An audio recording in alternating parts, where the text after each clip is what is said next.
জামাই ষষ্ঠী থেকে বৃষ্টিতে ভিজবে জামাই, কেমন থাকবে এদিনের আবহাওয়া? অস্বস্তিকর গরম কবে ফিরবে আবার, কি বলছে হাওয়া অফিস দেখে নিন। নিম্নচাপের প্রভাবে সাময়িক স্বস্তি ফিরেছিল দক্ষিণবঙ্গে, কিন্তু ফের ফিরছে প্যাচপ্যাচে অস্বস্তিকর গরম। তবে জামাই ষষ্ঠীর দিন কেমন কাটবে দক্ষিণবঙ্গের বাসিন্দাদের, সেদিকে নজর রয়েছে সকলেরই। অর্থাৎ 1 জুন জামাই ষষ্ঠীতে ঘাম মুছতে মুছতে নাজেহাল অবস্থা হতে চলেছে জামাইদের, নাকি বৃষ্টিতে স্বস্তি মিলবে, সে প্রশ্নটা বারংবার উঠছে। হাওয়া অফিস সূত্রে খবর, বঙ্গোপসাগরে তৈরি হওয়া অতি গভীর নিম্নচাপ বাংলাদেশে ঢুকে শক্তি হারিয়ে সুস্পষ্ট নিম্নচাপে পরিণত হয়েছিল, কিন্তু শুক্রবার সন্ধ্যার পর নিম্নচাপটির শক্তি হারিয়ে সরে যায় উত্তর পূর্ব ভারতের দিকে।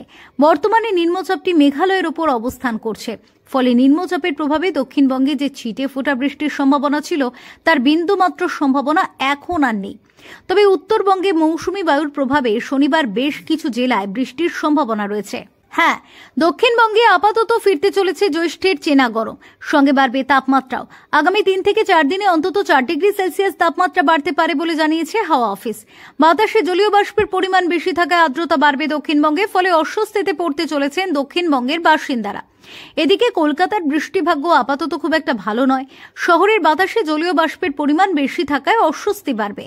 তবে উত্তরবঙ্গের জন্য রয়েছে সুখবর, মৌসুমী বায়ুর প্রভাবে বেশ কিছু জেলায় বৃষ্টির সম্ভাবনা রয়েছে। ভারী থেকে অতি ভারী বৃষ্টির পূর্বাভাস রয়েছে দার্জিলিং, কালিম্পং, আলিপুরদুয়ার, কোচবিহার ও জলপাইগুড়িতে। প্রায় 200 মিলিমিটার পর্যন্ত বৃষ্টিপাতের আশঙ্কা রয়েছে দার্জিলিং সহ উত্তরের বিভিন্ন জেলায়, যার জেরে জারি হয়েছে কমলা সতর্কতা। মালদা, উত্তর ও দক্ষিণ দিনাজপুরে বজ্রবিদ্যুৎ সহ ভারী বৃষ্টির সম্ভাবনা রয়েছে, সঙ্গে বইতে পারে ঘন্টায় 40 থেকে 50 কিলোমিটার গতিবেগে দমকা ঝোড়ো হাওয়া। আপনার জেলায় আবহাওয়ার কি খবর আমাদের কমেন্ট করে জানাতে ভুলবেন না। Bureau report, talk to time.